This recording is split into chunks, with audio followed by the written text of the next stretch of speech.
Chastity Luke, Bad Black Child. In 5th grade, when I auditioned for the musical, my mom told me that I had to be twice as good to get half as much. When I was in 8th grade and I was running for student election, my mom told me that I had to be twice as good to get half as much. I am now 20 years old, and I still repeat that to myself every single day. What do you see when you look at me? I'm short, I have black hair, I'm a little chubby, but most of all, you see that I'm a black woman. And racial profiling in schools is something that I've had to deal with my entire life. Take this for instance. There's one kid, his name is Brad. He's a partier, he stays up all night, and he doesn't take his schooling seriously. Devon works at Route 21 and Wendy's, and that is why he is tired at school every day. They both have the same English class. Both of them fall asleep on multiple occasions because they both have obligations outside of school. But when it comes down to discipline, Devon gets 3 days in in-school suspension, and Brad got 1 day of work detail. And that's what's really wrong with our school system today. Racial profiling in schools plays a crucial factor to the development of black children and is detrimental to their views of themselves and education.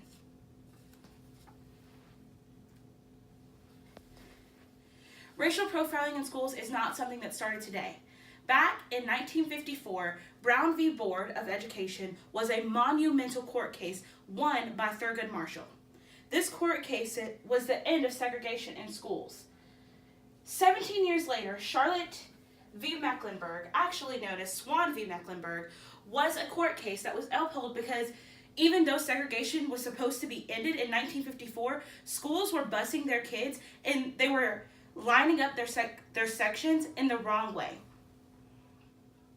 They were outlining the kids that were in majority black neighborhoods and sending them all to the same school. Charlotte v. Mecklenburg was a court case that required them to bus students from different schools to different areas so that kids would have equal opportunity for different education.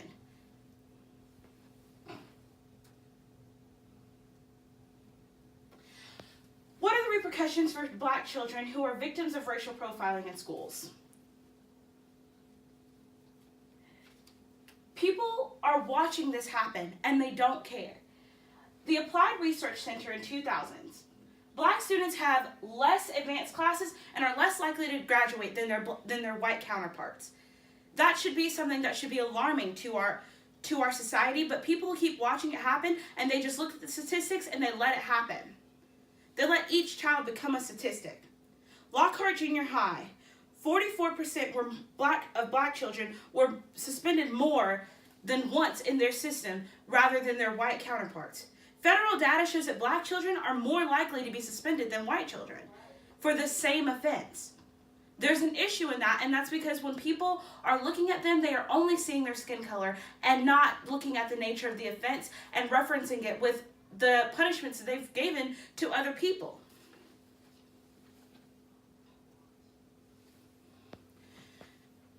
Children aren't born thinking they are less. This isn't something that when you come out of your mother you think. It's something that's taught. And it starts when they are young and when they are in school.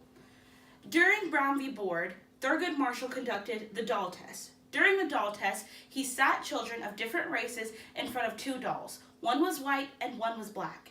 These children that are 5 years old genuinely believe that the black child was the child that was bad. And they're 5. That's because this is something that started when they are in pre-K. These kids are looked at and these teachers think to themselves and say that child's going to be in jail.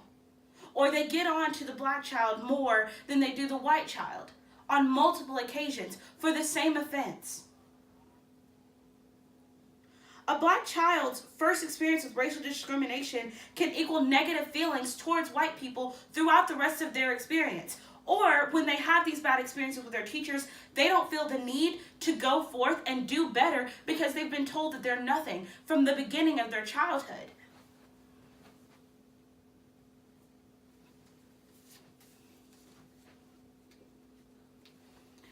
People are assuming that black children are bad. Klein says that Caucasian kids are more likely to be put in special education classes than black kids are because black kids are just seen as bad. There's a story of Caleb and Katie. Katie is one of my friends. She has a little brother named Caleb, and she told me the story of her brother being put in this classroom and the teacher basically ignoring him because he was acting out and he was doing things and he was disrupting the classroom. Caleb had ADHD. Caleb was supposed to be able to receive benefits for these different things, but the white kids in the classroom were given those benefits, and they were given those extra help things to keep them calm. But Caleb wasn't allowed those same privileges, those same accommodations that he has the rights to have. And where does he get those rights, you might say? From FAPE, the Free Appropriate Public Education Act. This states that every child is allowed to a free, appropriate public education. You cannot discriminate against a child just because they are black, white, Hispanic. There's no reason for you to be discriminating against children, but this is still something that happens today from when they are in elementary school to the time they're in high school.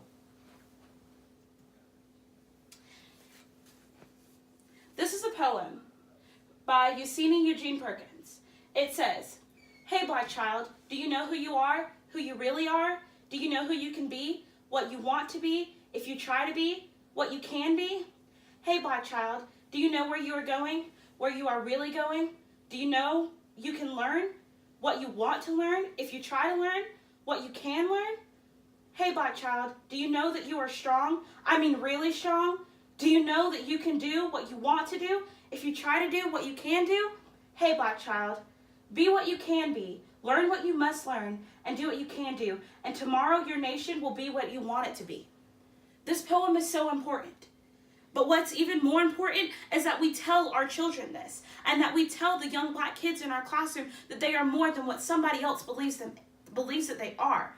Racial discrimination in the classroom is completely and totally unethical and wrong. You should not be profiling your children in the classroom, and this is an issue that needs to be addressed. And that's why I'm taking the time to address it.